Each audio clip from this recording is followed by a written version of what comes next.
He told me I wasn't his girl, so I walked away. He thought I'd come crawling back until he saw me with someone better, and that's when he realized. He lost me forever.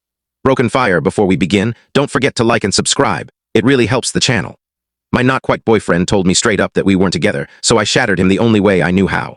We had been tangled up for a full year, and from the outside, and honestly from my heart too, it felt exactly like a real relationship. He had said, "I love you," and I had said it back, meaning every syllable. He stayed over every single weekend. We had already booked our first getaway as a couple. Everything pointed the same way.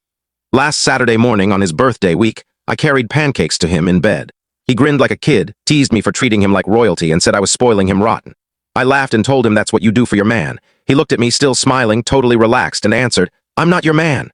Same playful tone, no hesitation, no shame. I thought he was messing with me, so I shot back lightly, Yeah, I know you're not." His face changed. The smile stayed, but the eyes got serious. "No, really, I'm not your boyfriend." My stomach dropped, but I forced myself to stay cool.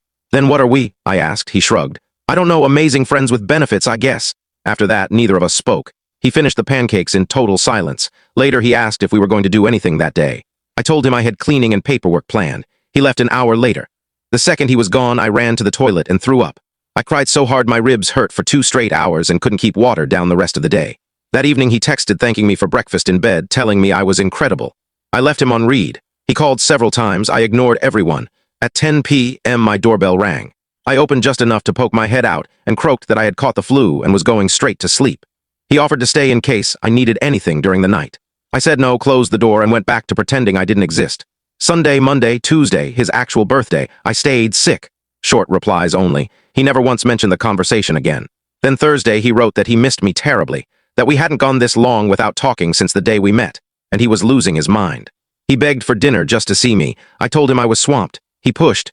"Don't you miss me at all?" I typed back that I was wrecked because I'd been out all night with someone else. My hands shook so hard I almost dropped the phone, not from guilt, because it was a lie, but from pure, icy rage at being played for a fool. For the first time since that breakfast, I felt the power shift. It took less than 5 minutes for him to spiral. Seen, typing, stopped, typing again, disappeared, came back, finally, seriously. I ignored it. 2 hours later, "Do whatever you want, just don't come crying later." I actually smirked. He thought he was warning me, but I recognized the tone, jealousy wearing arrogance like cheap cologne. He was so sure I'd always be waiting, warm and ready, happy with whatever scraps he tossed my way. That night, 10:30 p.m., the street dead quiet, the doorbell rang.